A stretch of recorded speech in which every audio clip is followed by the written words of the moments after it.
Radio Publique Africaine.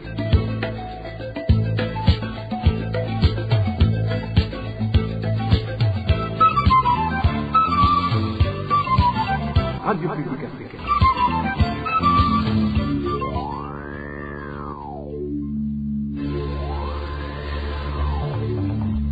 C'est le moment de suivre le journal parlé en français. À la présentation, Janvier Ninina Hazgu. Vous êtes les bienvenus, chers auditeurs et auditrices, à l'édition de la RPA parlée en langue française ce lundi 7 juillet 2025 et dont voici l'essentiel.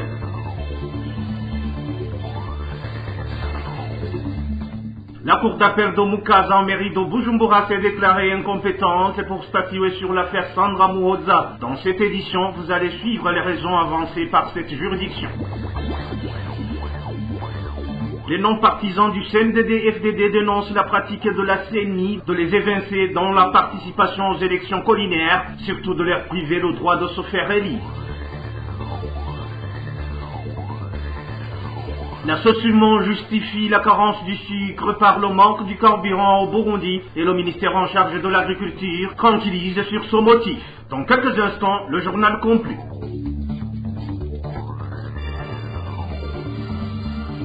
Encore une fois, bienvenue, ouvrons ce journal par la page sécuritaire. La rédaction de la RPA a pu identifier 7 personnes tuées dans 2 provinces du pays au cours de la semaine écoulée. L'un des corps, celui d'un homme, a été retrouvé sur la berge de la rivière Mousseini qui sépare les communes Manda et Rugazi en province Bubanza. Selon les informations en provenance de Manda, la victime a été poignardée à plusieurs reprises et son corps portait de nombreuses blessures. Les 6 autres victimes ont été tuées en province Bujumbura dans la même semaine. Elles ont été lynchées par les Imbonerakure en présence de la population après avoir été accusées de sorcellerie sur la colline Gisagara en commune Nyabiraba. Certains des auteurs ont été interpellés tandis que d'autres ont pris fuite. Page justice à ce sujet, le massacre perpétré le 30 juin 2025 par des membres des Imbonerakure sur la colline Gasalala en commune Nyabiraba de la province Bujumbura, où 6 personnes ont été sauvagement tuées sous l'accusation de la sorcellerie, illustre la montée inquiétante de l'impunité au Burundi. Déclaration de Gervais Nibigira, coordinateur des programmes au sein de l'organisation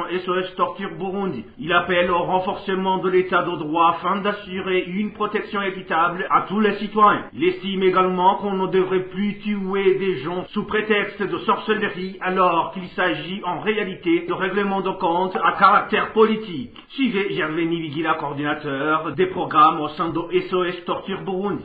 L'organisation SOS Torture Burundi condamne avec la plus grande fermeté le massacre barbare de 6 personnes survenu au 30 juin 2025 sur la colline Gassara, commune de Nyabiraba, province de Bujumbura.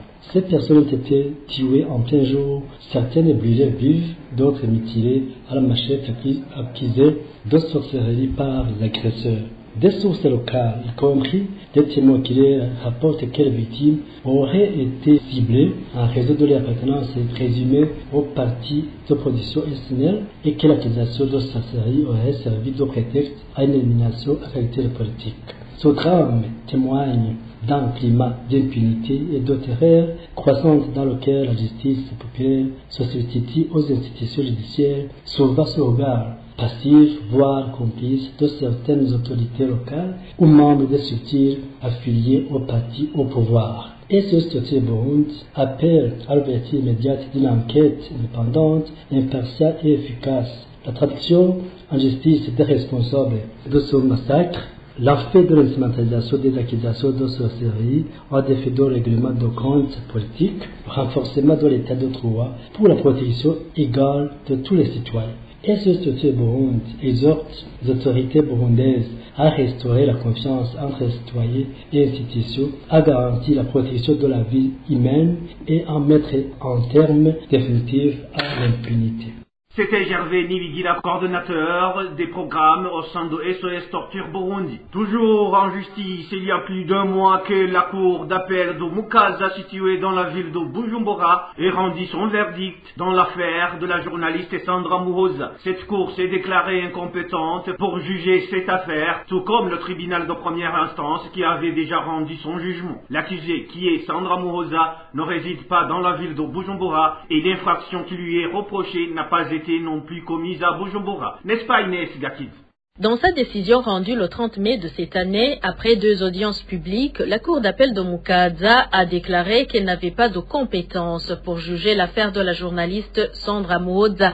La décision de cette Cour s'est appuyée sur l'article 136 du Code de procédure et de compétences judiciaires. Cet article stipule que le tribunal compétent pour juger une affaire est celui du lieu où l'infraction a été commise, où réside l'accusé ou où il a été arrêté. Sandra Muhoza, qui est l'accusée dans cette affaire, réside dans la province Ngozi. Elle a été arrêtée à Ngozi et les faits qui lui sont reprochés ont également été commis à Ngozi. Pour ces raisons, la cour d'appel de Mukaza, située dans la ville de Bujumbura, a estimé qu'elle n'avait pas de compétence pour juger cette affaire. Elle a également constaté que le tribunal de première instance, qui avait déjà jugé l'affaire, à savoir le tribunal de grande instance de Mukaza, n'avait pas non plus de compétence pour juger l'affaire de la journaliste Sandra Muhoza.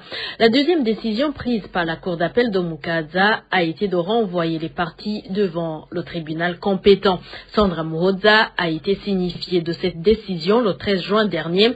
Jusqu'à présent, elle est toujours détenue à la prison centrale d'Omimba où elle est incarcérée depuis avril 2024. Le tribunal de grande instance de Mukaza l'avait condamnée en décembre dernier à 1 an et 9 mois de prison pour atteinte à l'intégrité du territoire national et aversion raciale. Merci à Inès Gakiza. Une courte pause et puis on continue. RPA. Il est déplorable qu'une personne arrêtée pour avoir tenté d'introduire du chanvre dans la prison centrale de Gitega circule aujourd'hui librement alors que c'est lui qui l'a dénoncé et été puni. Inquiétude chez certains détenus de la prison centrale de Gitega affirmant qu'il n'y a aucun doute que selon eux, Bosco Vitangimana, directeur agent de cette prison, connaît bien la provenance du chanvre saisi chez cet agent du service juridique de l'établissement. Ils accusent son responsable d'user de son pouvoir pour protéger l'agent pris en flagrant délit en empêchant qu'il soit traduit devant la justice. Un des détenus de la prison de Gitega s'est confié à la RPA à ce sujet. Il est clair que le directeur adjoint était au courant de l'existence du chanvre car sa force qu'il utilisait pour harceler Doudou, capitaine principal de la sécurité intérieure de la prison, est excessive. À ce moment-là, il se trouvait dans les environs de la prison lors de l'ouverture. Il connaît bien l'origine du chanvre. Ce capitaine Doudou est victime de harcèlement et a été conduit en cellule disciplinaire pour protéger Jaune. Ce dernier, quant à lui, se promène en toute tranquillité, sans problème, et est actuellement auprès de sa famille, tandis que l'autre reste en correction. Des informations indiquent d'ailleurs que son transfert serait en cours de préparation, probablement pour dissimuler toute la vérité. Imaginez qu'une personne soit surprise en possession de chanvre en pleine vue de tous et que ce soit elle qui soit protégée. C'est effrayant. C'était là l'un des détenus de la prison centrale de Gitega. Selon les informations recueillies par la RPA, le responsable de la sécurité intérieure de la prison, dénommé capitaine principal de sécurité, a été sorti de la cellule de correction dans la soirée. Une décision prise par le directeur de la prison, Salomon Ndoyezu. Son responsable, prénommé Alfred et surnommé Doudou par de nombreux détenus, avait été placé en cellule de correction par Bosco Vitangimana, directeur adjoint de la prison centrale de Gitega, selon les sources internes citées par la RPA.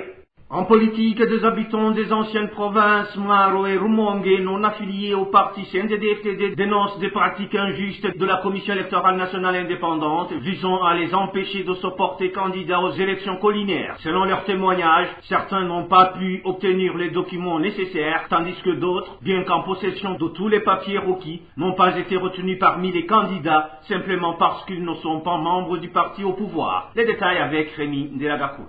Après l'affichage des listes des candidats aux élections collinaires par la Commission électorale nationale indépendante CENI en commune Rumongue, tous les candidats non affiliés au parti CNDD-FDD ont été écartés. Les listes sont uniformément monopartites.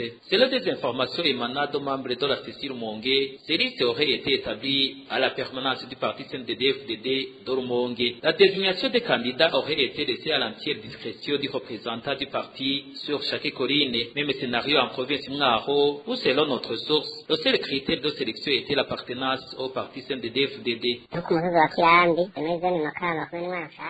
Sur la colline Kirambi de la zone Makamba en commune Mwaro, les candidats du parti prenant ou encore les indépendants n'ont pas été sélectionnés. On citerait notamment le prénommé disant le nommé Kariruhande Donation de la colline Makamba qui n'a pas été retenu. Laurent Zeimana de la colline Rwintare, lui aussi sa candidature a été rejetée. C'est la même chose que sur les autres collines comme Nyamurenge, Gasenyi et Rwintare. Les plus ciblés étaient les membres du parti UPRONA auxquels les documents nécessaires pour se porter candidat avaient d'abord été refusés. C'était surtout le pire chez les candidats des partis UPRONA et CNL. L'administrateur communal Karine Kaneza ne pouvait pas même signer sur les papiers de ces candidats permettant à soumettre leur candidature. Les protestations similaires sont rapportées dans plusieurs zones de la mairie de Bujumbura. En zone Nyakabiga, les listes sont constamment modifiées. Le premier candidat sur la liste aujourd'hui peut se retrouver à la 10e position le lendemain. Merci à Rémi Ndelagakura. En éducation, le monde a célébré ce 7 juillet la journée internationale du Kiswahili, une langue qui fait partie des langues les plus parlées au niveau mondial, actuellement parlée par 200 millions de personnes sur toute la planète. La RPA fait le constat sur l'état des lieux de l'apprentissage de cette langue dans le système éducatif burundais. Eloge Divin Remesha s'est entretenu avec certains enseignants. Son reportage. Des enseignants qui se sont entretenus avec la RPA signalent que le temps imparti à l'apprentissage du Swahili est très minime. 1 heure par semaine est le moment alloué au dit apprentissage. Mais là aussi, les matériels didactiques comme les livres sont très insuffisants au niveau de différentes écoles. Selon cet enseignant, il se remarque non seulement le manque de livres pour les élèves, mais aussi pour les enseignants. Il n'y a pas de livres suffisants ni pour les élèves ni pour les enseignants. Les élèves ne peuvent même pas faire des exercices. Si nous sollicitons ces livres auprès des directions communales de l'éducation, on nous dit qu'il n'y en a pas. À côté de cela, nos sources font savoir également que le niveau des enseignants chargés de dispenser le cours du Swahili laisse à désirer. Ceux qui enseignent cette langue n'ont pas assez de connaissances. Les quelques connaissances leur ont été données durant les semaines de recyclage faites certaines fois. Et durant ces recyclages, la formation porte sur diverses disciplines liées aux cours dispensés dans les écoles. Et nos sources ont trouvé que cette situation freine par conséquent l'évolution de cette langue au Burundi. Les élèves n'ont pas assez de connaissances sur le Swahili, surtout que même ceux qui étaient censés leur apprendre cette langue ont un niveau faible. Ainsi, ces enseignants dont nous sommes entretenus demandent au ministère de l'Éducation de multiplier les matériels didactiques qui portent sur le Swahili et de recruter des enseignants qualifiés capables de bien enseigner cette langue. Le Swahili a été introduit dans le système éducatif du Burundi en 2007 suite à l'intégration du Burundi dans la communauté de l'Afrique de l'Est. Merci à Eloge Divin Remèche. RPA. La pénurie du carburant persiste dans la ville de Bujumbura. 20 litres d'essence se vendent à 300 000 francs burundais sur le marché noir, y compris celle importée du pays voisin, la RDC. Les conducteurs de véhicules de transport en commun capables de se procurer du carburant sur le marché noir passent plusieurs jours à attendre devant les stations-service dans l'espoir de s'en procurer. Innocent Valentin Singilangabo pour plus de détails. En mairie de Bujumbura, cela fait presque 1 mois que l'essence a de nouveau disparu. Les conducteurs de véhicules de transport en commun apprécient aller en chercher dans le pays voisin, le Congo, où ils peuvent encore l'acheter à 210 000 francs burundais pour 20 litres. Ce chauffeur explique qu'ils arrivent au Burundi puis revendent l'essence au marché noir à 300 000 francs burundais les 20 litres et qu'il est impossible d'en obtenir autrement. Je travaille habituellement avec de l'essence que je fais venir moi-même du Congo tous les jours. Aujourd'hui, 20 litres d'essence achetés au Congo coûtent 210 000 francs burundais. Par contre, si vous achetez de l'essence auprès des fournisseurs ici au Burundi, cela vous revient à 300 000 francs. Les conducteurs de véhicules de transport en commun qui ne peuvent pas s'acheter de l'essence au marché noir passent plusieurs jours à faire la queue dans différentes stations-service de la ville de Bujumbura, espérant qu'elle sera disponible, comme l'explique l'un d'eux. Cela fait presque un mois que l'essence n'est pas livrée et nous n'avons pas d'autre solution. Nous continuons à faire la queue. 1,5 litre coûte maintenant 25 000 francs burundais. Vraiment, nous sommes tous en train de faire la queue. Les transporteurs des biens et des personnes, de même que les usagers de ce transport du centre-ville de Bujumbura, tous continuent à demander instamment au gouvernement de faire tout son possible pour que la crise de la pénurie d'essence soit rapidement résolue. Merci à Innocent Valentin Singilanabo. La société sucrière du Mosso Sesumo déclare que la pénurie de carburant constitue un obstacle majeur à la production du sucre. De son côté, le ministère de l'Agriculture et de l'Élevage tente à rassurer la population. Il indique avoir engagé des discussions avec la Sopebu, la société responsable de la distribution du carburant au Burundi, et garantit qu'aucune rupture d'approvisionnement ne surviendra durant cette campagne. Léonard Boutoyi, assistant du ministre, précise par ailleurs que l'État vise une augmentation de la production pour atteindre 35 000 tonnes du sucre. Suivez plutôt Léonard Boutoyi. Il y a quelques défis, notamment le défi de l'approvisionnement en carburant. Je voudrais vous dire que nous avons déjà parlé avec la Sopebu en ce qui concerne l'approvisionnement en carburant. La Sopebu a accepté de fournir en temps réel du carburant pour qu'il n'y ait pas de rupture dans l'usinage de cette canne à sucre. En ce qui concerne l'approvisionnement en matériel provenant de l'étranger, nous avons procédé à l'ouverture en fait tardivement. C'est parce qu'on est en train de moderniser l'usine de la Sosumo. On est en train de changer les méthodes de démarrage des chaudières. Maintenant, on a fait le démarrage automatique. Donc, ce qui montre que le gouvernement du Burundi est en train de s'investir pour moderniser la Sosumo. Maintenant, on produit jusqu'à 20 tonnes, mais le gouvernement du Burundi envisage à s'investir pour que la Sosumo puisse produire jusqu'à 35 000 tonnes. C'était Léonard Boutoyi, assistant du ministre en charge de l'agriculture et de l'élevage. Page sportive pour clore cette édition, une victoire de chaque côté et le résultat des 2 premiers matchs de la finale des playoffs de basketball entre Urunani et Dynamo. 7 matchs sont programmés. 4 victoires sont obligatoires pour qu'une équipe remporte cette finale qualificative pour le Road to Ball. Les détails avec Désiré Hatsungiman.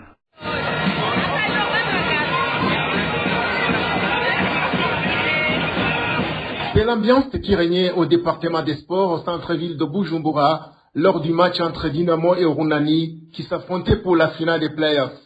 Les supporters étaient venus nombreux voir eux-mêmes ce derby de la capitale Bujumbura.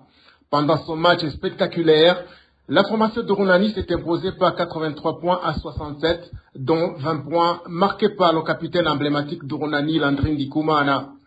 Au premier match, Dynamo avait battu Urunani sur un score de 85 points à 76. Chuma Noetoto de Dynamo a marqué à lui seul 23 points. Il reste 5 matchs pour départager les 2 équipes. Le troisième match aura lieu mercredi 9 juillet. Les supporters d'Urunani, de même que ceux de Dynamo, attendent impatiemment ces matchs restants. Personne n'est rassuré.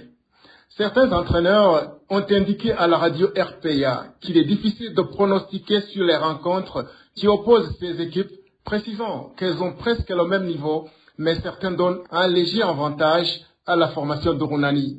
Pour pouvoir rivaliser, les 2 équipes se sont renforcées en recrutant des joueurs qui ont déjà prouvé leur savoir-faire.